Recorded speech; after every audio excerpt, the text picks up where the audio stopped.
Hello everyone, I welcome you all in this class. I hope that you all are fine and enjoying this class. So before starting today's class, first I would like to tell you that what are the topics which we had covered in our previous lectures. We all were trying to learn fractions. So we all had seen about different types of fractions. There we have seen like fractions, unlike fraction, proper fractions and improper fraction. Also we had seen mixed fraction.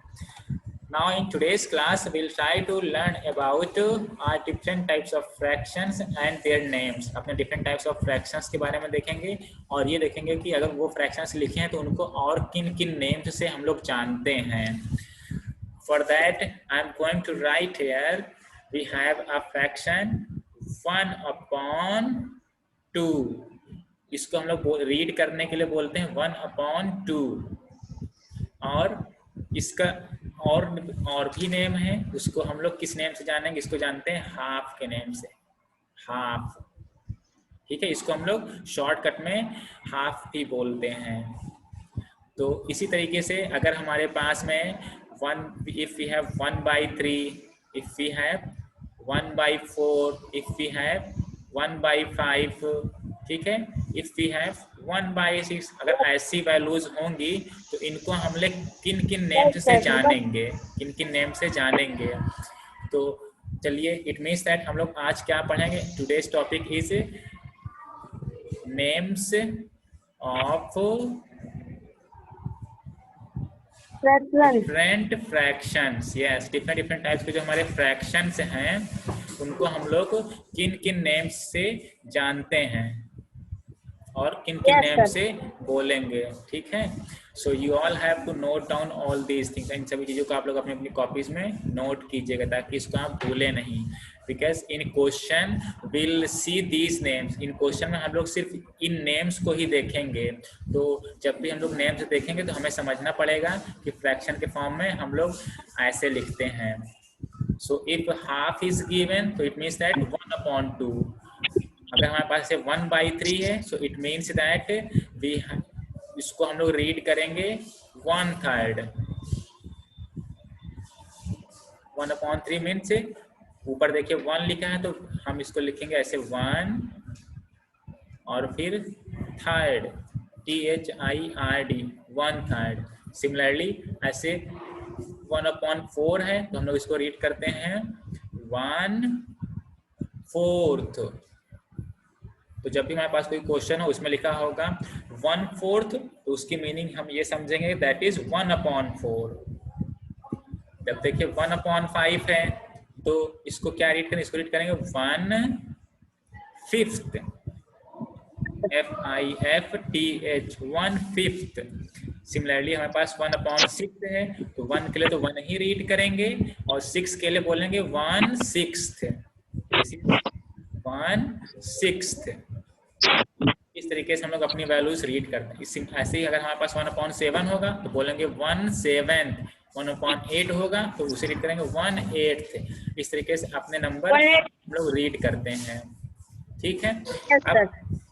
अब suppose yes now we have here 2/3. अगर हमारे पास 2/3 हो तो इसको हम लोग read करते हैं 2. ऊपर क्या लिखा है? ऊपर 2 लिखा है. इन न्यूमरेटर भी हैव 2 तो हम लोग इसको ऐसे रीड करेंगे 2 और नीचे 3 है तो 3 को बोलेंगे थर्ड. 2/3. 2/3. इट मीन्स दैट कि जब भी क्वेश्चन में 2/3 यूज होगा तो उसको हम लोग लिखेंगे 2/3. नाउ इफ वी हैव 2/4 तो हम लोग इसको रीड करेंगे. ऊपर 2 लिखा है तो हम लोग 2 ही बोलेंगे 2 और नीचे 4 है तो बोलेंगे 2/4. Yes sir. ठीक है. तो जब भी 2/4 लिखा होगा इट मीन्स दैट इज 2/4.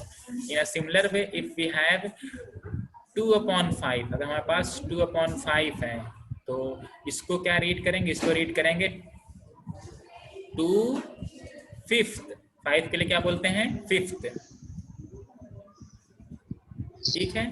जब हमारे पास ऐसे ये यूज हो 2/5, it means that is 2/5। So simple है, ऐसे ही हम लोग अपने ये इनकी नेमिंग लिखते हैं।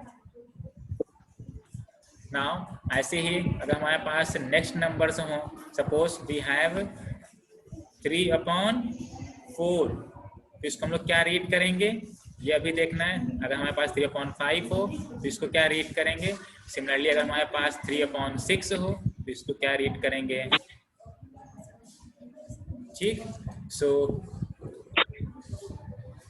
चलिए इसको राइट करते हैं। If we have 3/4, it means that this is 3, और 4 के लिए क्या बोल देंगे, fourth. Yes, 3/4।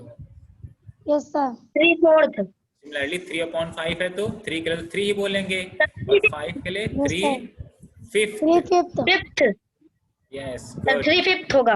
Good good. Now 3/6 है तो इससे क्या बोलेंगे, 3/6। Yes sir, 6।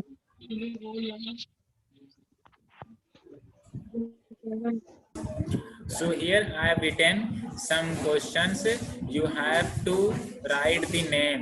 You have to write the names of these fractions. In fractions के names लिखने हैं, तो ये आप लोग लिखिएगा और अपनी कॉपीज में सॉल्व कीजिएगा।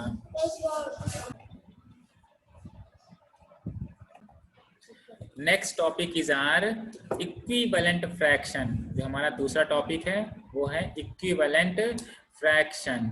सो when we write equivalent fraction, equivalent fraction, तो नेम से हमें लग रहा है कि ये एक टाइप का फ्रैक्शन ही होगा, ये एक टाइप का फ्रैक्शन ही होगा, बट ये फ्रैक्शन हमारा इक्वल होगा किसी न किसी दूसरे फ्रैक्शन के। तो किसी न किसी दूसरे फ्रैक्शन के इक्वल है, तो उसकी मीनिंग क्या है वो भी अभी हम लोग देखेंगे। और ये एक्चुअल में इक्विवेलेंट फ्रैक्शन होता क्या है ये तो हम लोग को सीखना ही है। तो अब देखिए नेम, दिस इज इक्विवेलेंट।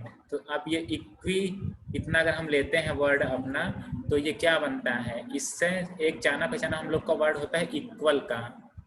ठीक है, EQUAL, इक्वल है ना। इट मीन्स दैट हमें वो फ्रैक्शन फाइंड करना है जो किसी दूसरे फ्रैक्शन के इक्वल हो, वो फ्रैक्शन जो किसी दूसरे फ्रैक्शन के इक्वल हो, और वो वाला फ्रैक्शन जो हमें नया फ्रैक्शन मिलता है उसके न्यूमरेटर और डिनोमिनेटर डिफरेंट होते हैं, बट वो इक्वल ही होता है। फॉर एग्जाम्पल, चलिए एग्जाम्पल हम लोग लेते हैं, एग्जाम्पल के थ्रू समझेंगे। For that I am going to write here, I am going to draw here a rectangle. हमने यहाँ पे एक रेक्टेंगल ऐसे ड्रॉ किया हुआ है। नाउ इसमें हम लोग देखिए डिफरेंट पार्ट करेंगे। Currently we have here 4 part, currently हम यहाँ पे 4 पार्ट कर देंगे। सो दिस इज आर, अभी हमने यहाँ पे 2 पार्ट किए हैं। Now in a similar way I am going to draw here 4 equal part. हमने इस वाले रेक्टेंगल में 4 इक्वल पार्ट कर दिया। Okay, now I am going to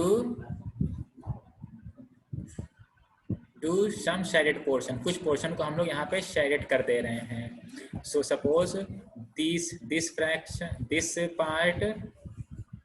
this part is shaded, this part is shaded and this part is also shaded। ठीक है, here we have these 3 shaded part। हमारे पास यहाँ पे 3 shaded part हैं। so if we have to find, अगर हमें यहाँ पे find करना है, if we have to find fraction of, अगर हमें find करना है fraction ऑफ शेडेड पार्ट का फ्रैक्शन कितना है, तो क्या कितना फ्रैक्शन है शेडेड पार्ट का, तो कितने हमें देखना पड़ेगा न्यूमरेटर को लिखने के लिए पहले कितने पार्ट शेडेड हैं। तो 1 2 3, there are 3 part which are shaded. So in numerator we write here 3 and in denominator we write our total part. तो टोटल कितने पार्ट हैं इसमें, 1 2 3 4, देयर आर 4 पार्ट हैं। तो ये तो हमारा हो गया कि fraction of shaded part. In a similar वे, अब इसी तरीके से हम लोग क्या करेंगे कि अपना ये रेक्टेंगल सेम लेंगे। जो हमारा रेक्टेंगल होगा उसकी साइज सेम है, उसकी साइज हमें सेम रखनी है। उस रेक्टेंगल की साइज जो भी होगी वो हम लोग सेम रखेंगे और फिर उसके बाद में कोशिश करेंगे उसके और पार्ट करने की। सो this is your equal rectangle. It means that जितनी लेंथ है और जितनी हाइट इस पहले रेक्टेंगल की है उतनी ही सेम हाइट इस वाले रेक्टेंगल की भी होगी। ठीक है, all the sides are equal in this rectangle. इसमें भी हम लोग चलिए पार्ट करते हैं, different different parts. So we have here, हमारे पास यहाँ पे पहले 4 पार्ट कर दें।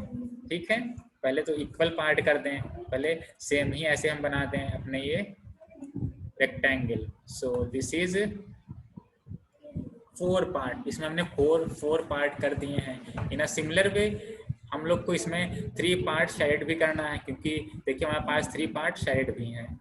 सो 1 2 3 4, ऐसे एक पार्ट ये हो गया। इस तरीके से सेकेंड पार्ट भी हम लोग यहाँ पे शेड कर देंगे और ये थर्ड पार्ट भी शेड हो गया है। ठीक है, अब देखिए देखने में हमें क्या लग रहा है, देखने में हमारे पास जो ये रेक्टेंगल है, रेक्टेंगल सेम है, रेक्टेंगल सेम है, सेम शेड पार्ट है। अब हम क्या करेंगे, देखिए ध्यान से, हम इसमें क्या करेंगे, इसमें और पार्ट करते हैं। तो बीच में हमने यहाँ पे इक्वल पार्ट करने के लिए ये एक लाइन ड्रॉ कर दिया है। I have drawn a line here, हमने यहाँ पे एक लाइन ड्रॉ कर दिया है। So now we have here total part. हमारे पास यहाँ पे टोटल पार्ट कितने हो गए हैं ये देखना है।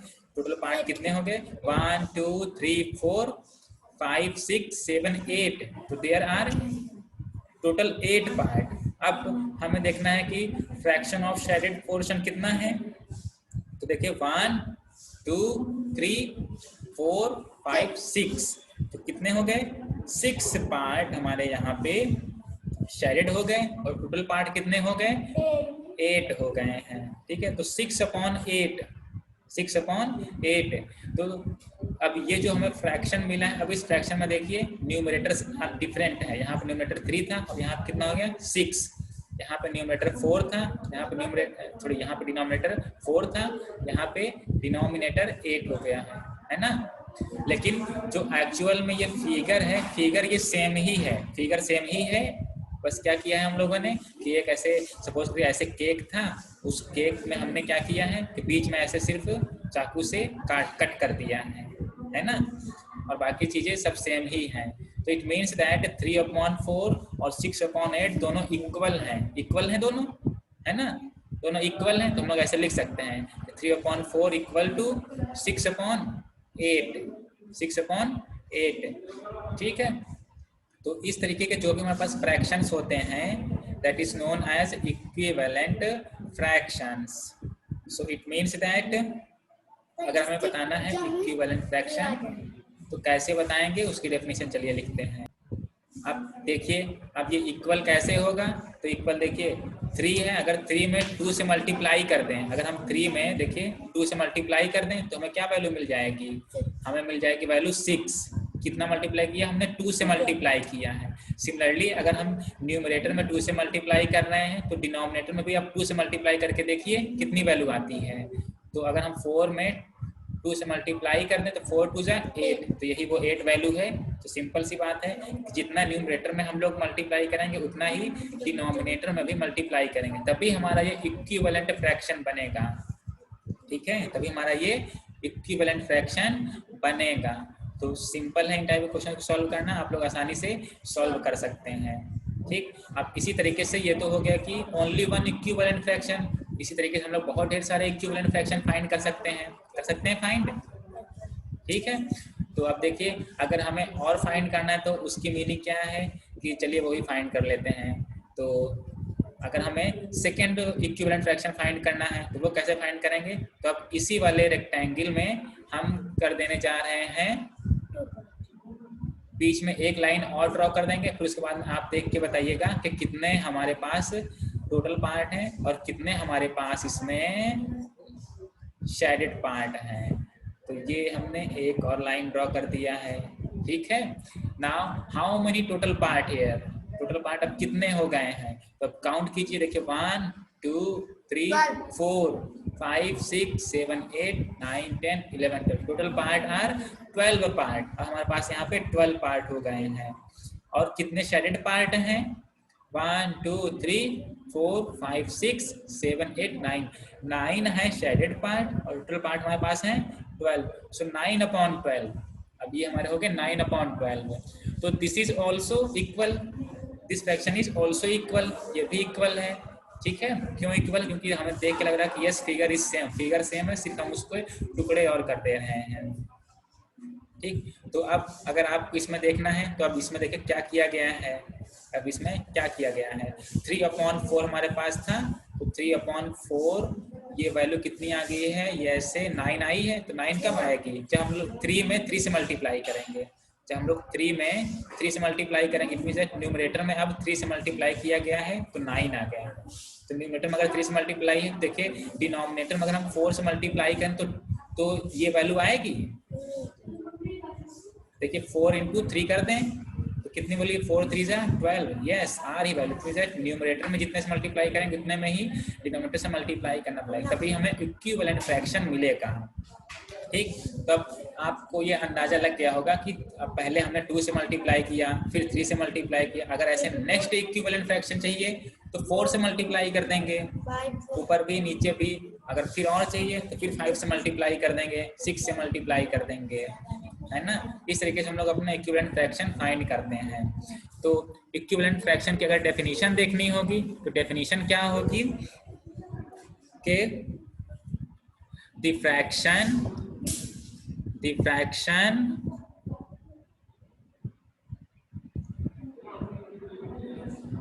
which represent the, वो फ्रैक्शन जो रिप्रेजेंट करता है, which represents the same portion of a whole, किसी एक होल के सेम पोर्शन को ही रिप्रेजेंट करता है। जैसे यहाँ पे हमारे पास एक होल क्या था, ये पूरा एक रेक्टेंगल था, ठीक है। तो इसके हम लोगों ने अलग अलग पार्ट किए हैं, तो उसके सेम पोर्शन को ही रिप्रेजेंट कर रहा था। मतलब दैट मीन्स जितना पोर्शन शेडेड था उतने पोर्शन ही शेडेड थे इसमें, जितने पोर्शन नॉन शेडेड थे उतने पोर्शन नॉन शेडेड ही थे overall. So this is our equivalent fraction, that means the fraction which represents the same portion of a whole, that is our equivalent fraction। तो simple है, आसानी से हम लोग equivalent fraction फाइंड कर सकते हैं। now we have to find equivalent fraction of 2/5। अब हमें 2/5 का equivalent fraction फाइंड करना है। तो चलिए हम लोग 5 इक्विवेलेंट फ्रैक्शंस फाइंड करते हैं। तो इट मींस दैट न्यूमरेटर अलग होगा, डिनोमिनेटर भी अलग होगा, बट दोनों इक्वल होंगे। तो फर्स्ट पहले हम लोग क्या करें, इस 2 में 2 से मल्टीप्लाई करते हैं, न्यूमरेटर में 2 से मल्टीप्लाई कर दें और डिनोमिनेटर में भी हम लोग 2 से मल्टीप्लाई कर दें।